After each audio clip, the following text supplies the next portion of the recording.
Wizard of California, on behalf of independent Chevron gas stations and standard stations throughout the West, invites you to Let George Do It.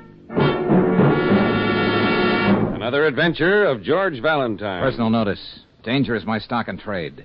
If the trouble you're in is way off the beaten track and you need help that's strictly confidential, you've got a job for me, George Valentine. Write full details.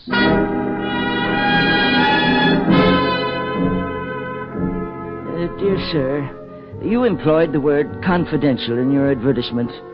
Well, I need confidential help.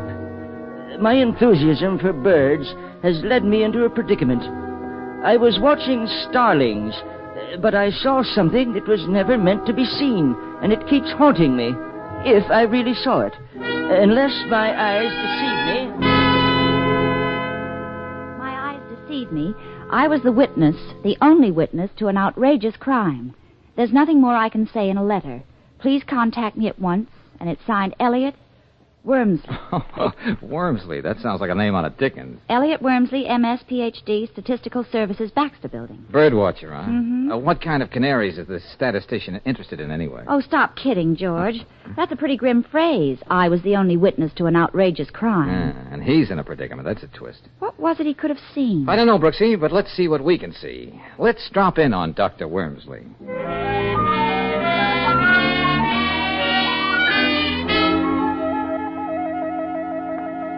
These are the binoculars, Mr. Valentine. The ones I used to watch starlings on that penthouse roof down there. Uh-huh. But that's almost 3 blocks away, Dr. Wormsley. I know. The river house, huh? Pretty swanky. Golly, George. You can see halfway around the world with these binoculars. All right, Angel, stop playing. Back to you, Dr. Wormsley. So you looked for starlings and saw a killer hawk, eh? Something like that, Mr. Valentine. Okay.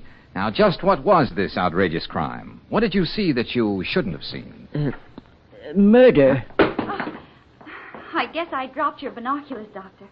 Did you say murder? I can't be sure, but I just trained my eyes down there, as I've been doing for weeks.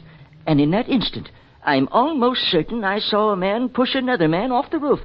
Of course, he had his back to me. What do you mean, almost certain, Dr. Wormsley? Well, it was over in a second, and I didn't expect to see what I think I saw. Besides, statistics show that the element of error in visualization over 100 yards is 14 to 1,000. Yeah, well, we'll take your word for that. But why didn't you go to the police with this story? Oh, no, Mr. Valentine. I'm a modest man, and I don't like publicity. Besides, I'm coming up for the presidency of my club. And, so many people think bird watching is, a little peculiar. Yes, I know. You wouldn't make it. But murder is a very serious business. Mr. Valentine, if I'd seen any mention of what I suspected in the newspapers, I would have volunteered this information to the police. But as it is, no crime has been reported. Well, that's right, George. I didn't see anything about it. Still, the picture of those 2 men keeps haunting me. I'm thinking of my reputation, but I do have some public spirit, and I have to make sure. My conscience wouldn't let me rest if I didn't. Oh, I see. And you want me to check at the river house and soothe your conscience? That's it, young man, precisely. It shouldn't take you more than a day, and I'm willing to pay your usual fee. Okay, it's a deal, Wormsley. Oh, Brooksie. Yes, George. Just on a hunch, get down to the Bureau of Missing Persons. See Finley. Okay. Find out if anybody's been reported missing from the river house. You will keep my name out of this, won't you? Oh, yes, we'll do our best, Professor. I'll meet you back here later, Brooksie. Okay, George. I'm going over to the river house.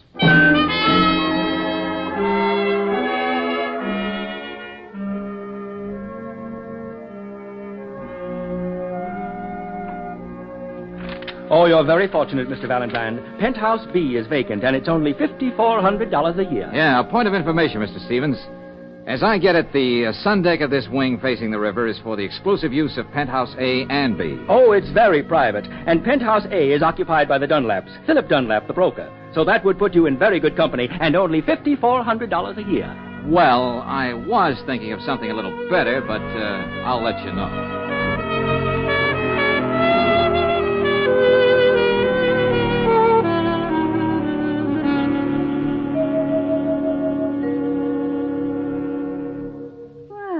Look who went and rang my doorbell.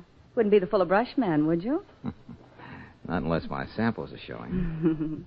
Well, come on in anyway. I hope you'll pardon the sunsuit. I wasn't expecting company. No, it's nothing at all. I mean, practically. I was out on the roof, sunbathing. I'm Mrs. Dunlap? That's right. Well, I'm the chap It's been a dull afternoon. Suppose we wait a while before you tell me what you want. Hmm? Well, as a matter of fact... You aren't going to stand there, are you? Here, sit down. The truth is, Mrs. Dunlap, I may be your next-door neighbor in Penthouse B. Oh? Well, that would be the first improvement they've made in River House without raising our rent. I thought it'd be a nice gesture to sort of drop in on my possible neighbors and introduce myself. There is a Mr. Dunlap, isn't there? Yes, but you needn't worry about him. He hasn't been home for 2 days. Oh, just like that, huh? Well, that's Philip for you. Thank heavens. He must have decided to go up to our cabin in the mountains to brood. Or he may be staying at his club. But as I said, this looked like a dull afternoon.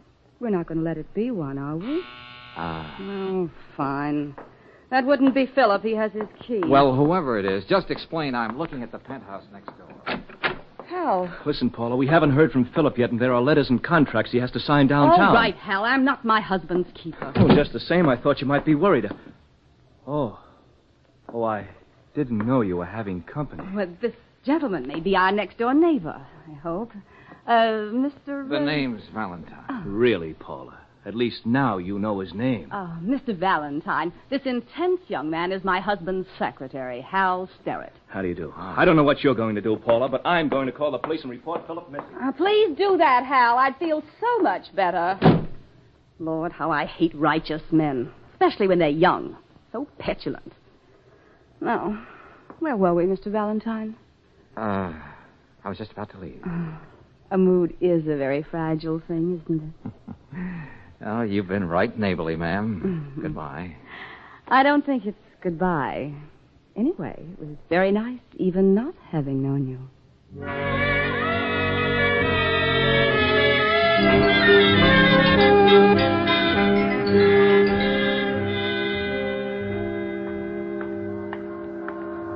Oh, Mr. Valentine. Mr. Valentine. Oh, Dr. Wormsley. I was waiting for you to come out of the river house. But why? I thought you made it a point you were to be the unknown factor in this deal. After you left, I did some calculating. Yeah, good for you, good for you. There must be a way of getting into this empty lot without climbing over that fence. And in my calculations, I discovered that the odds against anything as extraordinary as this happening to an ordinary man like me would be about 14,000 to 1. You don't say. So if you don't mind, Mr. Valentine, I'd sort of like to tag along with you and see if I'm really that 1 in 14,000. Uh-huh.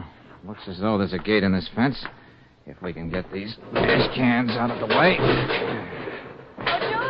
George! Hey, Brooksie, you should have brought a friend. We'd have a fourth for bridge. Oh, hello, Miss Brooks. Oh, George, there's been no report of anyone missing in this district. Oh, thanks. I was on my way to your office, Dr. Wormsley, when I saw you heading for the river house. So here I am. Well, kids, let's see what we shall see.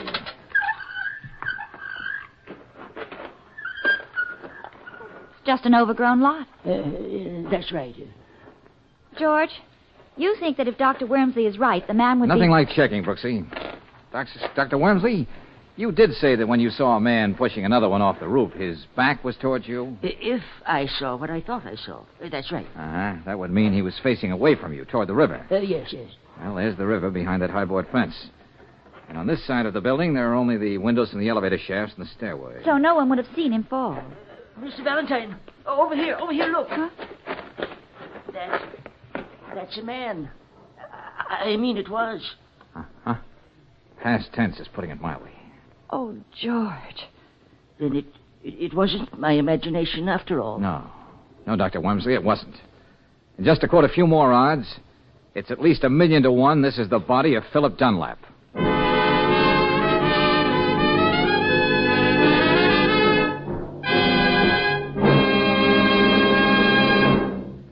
We'll return to tonight's adventure of George Valentine in just a moment.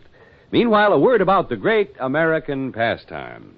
If you're a baseball fan, check these 2 tips for getting the most out of this season. Number 1, when you're driving to and from the game, use fast-starting Chevron Supreme gasoline. Special blending agents in Chevron Supreme give your car speedy warm-up and quick pickup for traffic getaways. And when it comes to hill climbing, premium quality Chevron Supreme gasoline takes you smoothly over the steepest ones. Number 2, At independent Chevron gas stations and standard stations where you can get Chevron Supreme gasoline, there's a grand gift for you. It's a 48-page book about baseball written by Bert Dunn. You'll find in your free copy of Batter Up the fundamentals about this great American sport. One illustrated section shows how to play each different position. Ask for a free copy of Batter Up tomorrow. It's yours at standard stations and independent Chevron gas stations where they say and mean, we'll take better care of your car.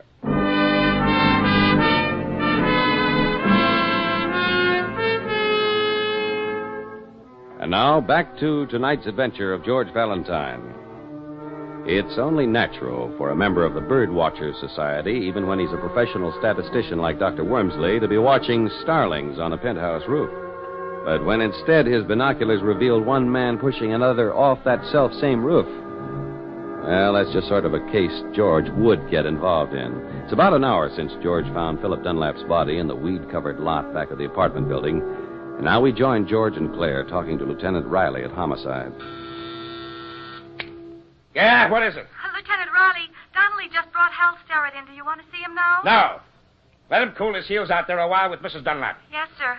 How about Dr. Wormsley, Lieutenant Riley? Okay, Valentine, okay. When Lieutenant Johnson turned the case over to me, I didn't know what I was getting in for, but I'll do my best to keep your client's name out of the case. Oh, you're a pal. Well, as a matter of fact, Lieutenant, you owe our little bird watcher a debt. He did uncover a murder. Miss Brooks, I don't want to appear ungrateful. Oh, no. I can always use a new murder. Oh? I'm overjoyed that when you and Valentine stumbled over this homicide, you were thoughtful enough to let me know about it. Oh, well, it's nothing at all. If you hadn't, I'd lock both of you up and throw the key away. Well, now that you're back your own sweet self, would you mind telling us what you found out from Mrs. Dunlap? Well, she said she was out shopping all that afternoon, and the doorman is alibying her. When she got back, this kid, Starrett, was still there, waiting to see his boss, Mr. Dunlap. He hung around a little longer and then beat it. Uh-huh. Did Mrs. Dunlap suggest that there might have been any bad blood between Starrett and her husband? Well, she wasn't too anxious to admit it, but it seems young Starrett was being fired. Yeah, but what was the reason? Bad spelling or making Google eyes at the boss's wife? I wouldn't know, not yet. Mrs. Dunlap was too broken up to go into every little detail. Broken up, huh? I can just see her tears flowing like wine. What do you mean by that? Well, just thinking out loud. Yes, Lieutenant? You can send Starrett in here now. Yes, sir. Well, it looks to me as though Mr. Starrett has some explaining to do, or else. Well, we know that he was there that afternoon, and your Dr. Wormsley saw a man push Dunlap off the roof. Come in, son. Come in. Lieutenant, Sit I don't down. understand any of this. Oh, you. Hello, Starrett. What are you doing here? Just a neighborly interest in the fate of your late employer? Say, what is this? Yes, George, I didn't know you two had met. Well, never mind. Now, what's this about Dunlap deciding to fire you, Starrett? Well, Why? he didn't like my work, I guess. That's the usual reason, isn't it? You'll save a lot of time if you tell us the truth. You asked me a question, and I gave you the only answer you're going to get. You had a fight with your boss, didn't you? No. In the struggle, you pushed him off the roof. No. A man saw you from an office building. He couldn't have. Oh, Lieutenant. Yes, Donnelly? Can I see you a minute? Yeah, okay. I'll be right back. Hey, tell me something, Starrett. Yes? If you were already fired, why were you so worried about Dunlap? Even going to the Bureau of Missing Persons yourself? Because he was the best friend I ever had. It hardly jives with the story Lieutenant Riley is building up. Hey, Starrett, Yes? you're a college man, aren't you? Oh, what of it? Syracuse, 1942? What? Why, yes, but how did you know? This, Phi Beta Kappa, too, aren't you? That's right. But what are you driving at, Lieutenant? Well, this Phi Beta Kappa key. The medical examiner found it clenched in Dunlap's fist. It's yours. I don't know how it could have gotten there. He must have ripped the key off your chain as he fell off the roof. Okay, Starrett, I'm arresting you on suspicion of murder.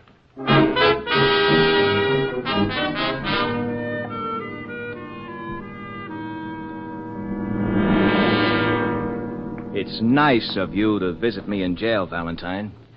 But what's the use of going over the same story again? Well, let's say it intrigues me, Starrett. Paula would go right on denying I ever gave her that key. I can't prove it. Why should you believe me any more than anyone else? Because I happen to know a little more about the lady in question. Now, look, friend, let's stop being delicate. Paula decided she liked your type and made you the odd man in the triangle. That's why Dunlap was giving you the gate. Oh, I tried to break off with her. But she always managed to be around, taunting me. She had me spinning on my head. Yeah, I know what you mean. Say, did you have a fight with Dunlap when he fired you? No, I wish there had been. That would have been easier than the way it was. Go on. He was hurt, and I was sick and ashamed of myself. He knew there were others, and that made the whole thing even cheaper. Now, surely just firing you, Sterrett, wasn't the answer for Dunlap. Oh, he knew that. One of my last acts as his secretary was drawing up the papers that cut her out of his will. Hey, now, wait a minute. That just puts you in deeper. That means Paula had no motive. Hey, how about insurance? Well, there was a big policy Philip took out recently with Paula's beneficiary. He didn't change that. Oh, wasn't that kind of strange? Oh, it wasn't something he overlooked. There was a funny smile on his face when he told me he was leaving that as is. That's very interesting. Oh, look, Valentine, I didn't kill Philip. When I was there, I didn't even know he was out on the roof. Okay, I'll just take it easy. I'll do what I can. What can you do? You'll never get the truth about that key out of Paula. And Dr. Wormsley swears there was a man out there struggling with Philip. What man? A burglar? One of Paula's ex-boyfriends? Or possibly the man on the moon? I think I'll drop in on Paula again. I don't know what I expect to find, but with a gal like that, the unexpected is bound to be interesting.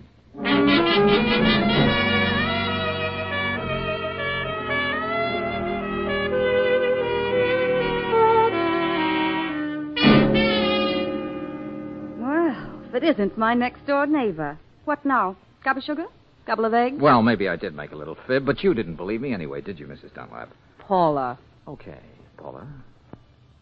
Too bad about young Sterrett, isn't it? What a thing to say to a grief-stricken widow. Can I get you anything? We may as well make ourselves comfortable.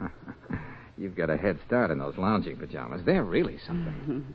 I was wondering when you were going to notice them. Hey, you know, I never appreciated before what lounging pajamas can do for a woman. Didn't you? No. I might say if she were out on a roof and someone happened to see her from Dr. Wormsley's window, he might mistake her for a man. If he'd never seen a woman before. His office is more than 2 blocks away.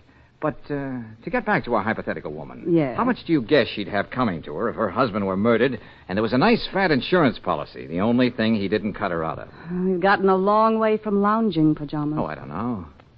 And I can't help wondering what the lady in question would do if she had a perfect patsy and a difficult young man who was suffering pangs of conscience. She might even do something brash if she happened to remember the Phi Beta Kappa key he gave her in a tender moment. Tell me, have you confided these flights of fancy to anyone else? Oh, no, my sweet. I wanted you to be the first to know.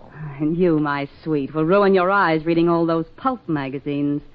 There's another angle to this lady of the rooftop. Oh, what's that?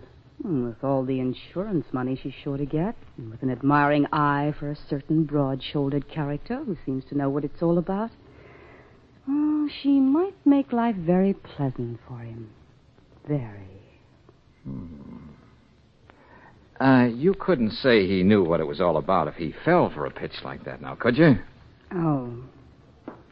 I'd better get my cigarette before we go on with this little game. Or you can quit playing any time you want to. My dear old father used to play a lot of poker.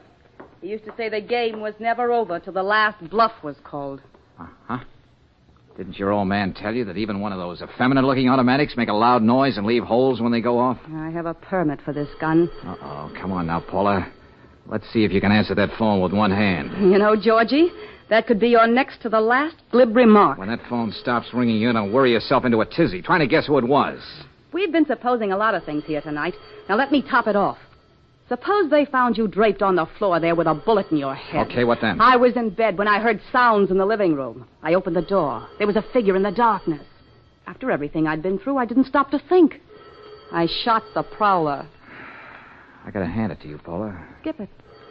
Just sit there on the couch a few minutes till I get my story straight. When I shoot you, I may have to tell the story 12 times tonight, so it's got to be perfect.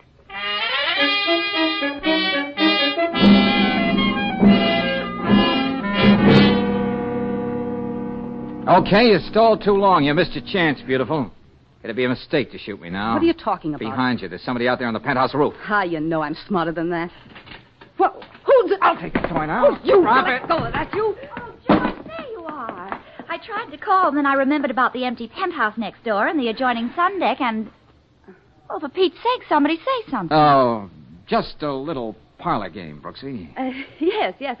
I was just showing Mr. Valentine how I almost mistook him for an intruder. Oh?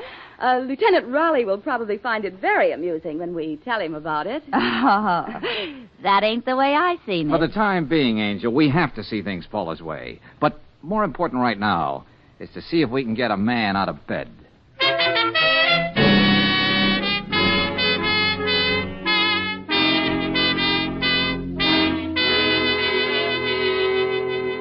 No trouble at all, Valentine. Don't mind selling a little insurance any time of the night. Are these all representative policies, Bennett? Yes, sirree. Anything you want, we've got it. Life, accident, comprehensive liability, tornado insurance, plate glass. Any insurance against fatality during parlor games? What's that, Miss Brooks? Just a private joke. This life insurance policy. Oh, any amount you want. Just a simple physical Well, these examination. clauses at the beginning, they're pretty standard in all life insurance policies, aren't they? Yes, indeed. Each one of them meant to protect policyholder and the company. What's up, George? Well, thanks a lot, Bennett. You've been a great help. Yeah, but look, old man. Sorry, shopping around, but I'll keep you in mind. Let's go, Brooksie. Now, Brooksie, first thing in the morning, I want you to check with all the druggists in this section of town around River House, Dr. Wormsley's office, 20 or 30 blocks in each direction. Oh, my aching I'm going to be feet. with Lieutenant Riley. I hate to think of his blood pressure when I mention one little word.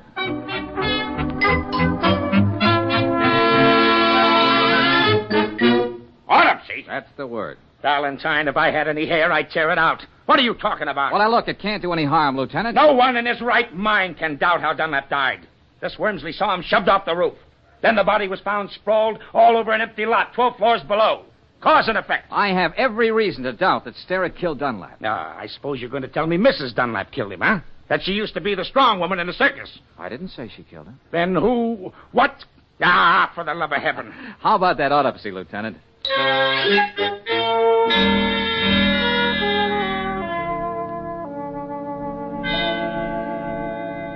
All right, Doctor. Will you tell Valentine here that he's just been wasting our time? I wouldn't say that, Lieutenant. Huh? What'd you find? Enough poison in Dunlap to stop an army dead in its tracks. All right. All right, I can't argue with the laboratory. But I don't get it, Valentine. How many times do you kill a man, poison, throw him off the roof?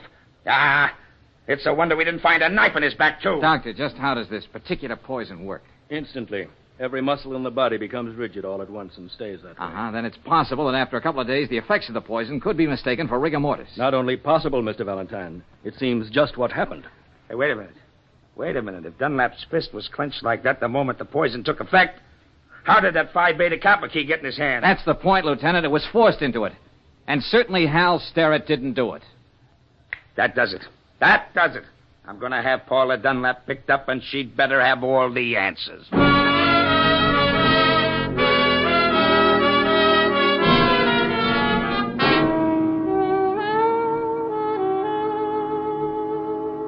Oh, no.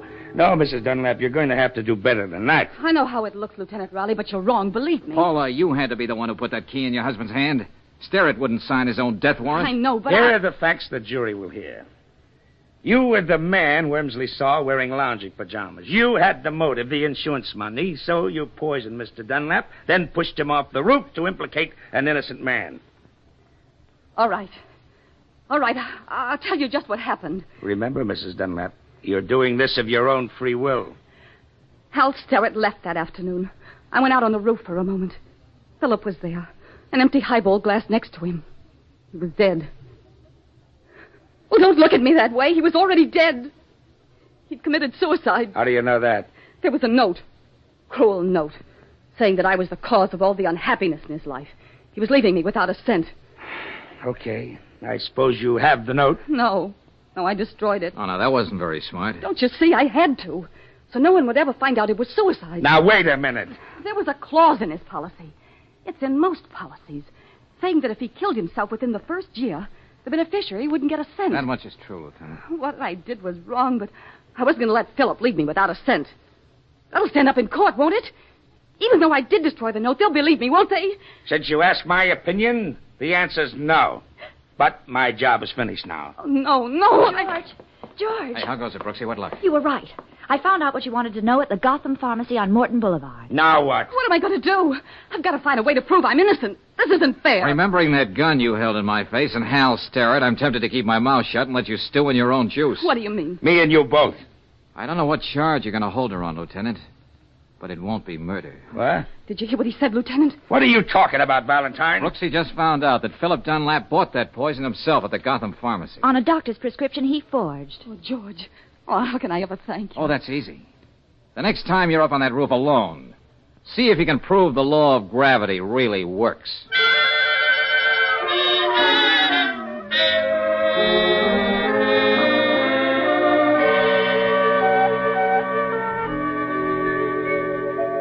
George, don't you think that was sort of a morbid joke for Dunlap to play on his wife? Well, Angel, Paula played a few pretty grim jokes herself. Yes, but to leave her name in that insurance policy, knowing that she wouldn't get a penny. Crime, punishment, so forth. Hello. Anybody here? Oh, Dr. Wormsley. I just thought I'd drop in and take care of that little bill I owe you. Oh, thanks. How do the birds look these days, Doctor? What? Oh, yes. That reminds me. I must thank you, Valentine, for keeping my name out of the Dunlap case. After all, I was the key witness, and I... Oh, dear. Well, that's all washed up now. Thank goodness. Oh, yes. Mrs. Dunlap isn't living there anymore, you know. No? It seems 3 young ladies are sharing that apartment now. And yesterday... Why, Dr. Wormsley. Oh. What kind of birds are you watching now? Oh, well, they were very wild canaries. Oh, goodness. What am I saying?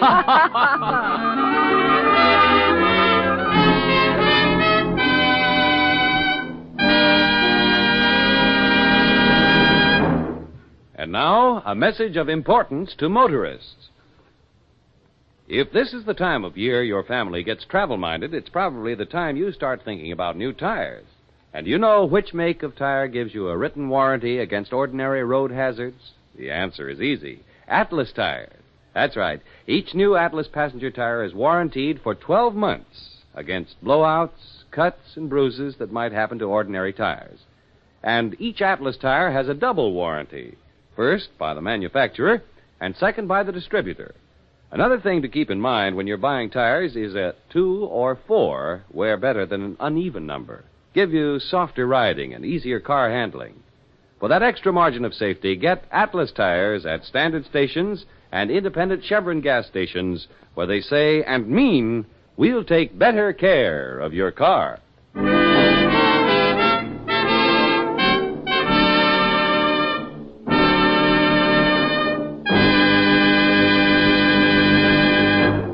Next week, when you tune our way for another adventure of George Valentine, you'll hear... Well, Brooksy, looks like playing Big Brother a la Spencer Tracy didn't work out. Eddie beat it while I was shaving. Oh, that crazy little kid. He left this note. He's on the prowl. To quote, he's going after Stan Lucas. Oh, no. What can we do, George? I gotta stop him somehow. Hey, listen, you look up Emily. Maybe she can give us a clue on how we can find Eddie. Okay, George. And remember, Brooksy, it's a race against time.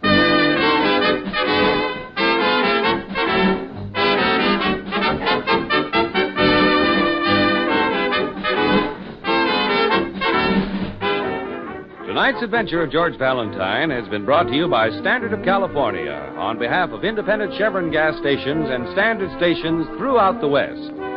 Let George Do It stars Robert Bailey as George, with Frances Robinson as Claire. Wally Maher appeared as Lieutenant Riley. Tonight's story was written by David Victor and Herbert Little, Jr., and directed by Don Clark. Also heard in the cast were Louise Arthur, Fred Howard, Peter Leeds, Charles Seale, and Charles Lund. The music is composed and conducted by Eddie Dunstetter. Your announcer, John Heaston. Don't forget to listen again next week, 1 hour earlier, over the same station, to Let George Do It. This is the Mutual Don Lee Broadcasting System.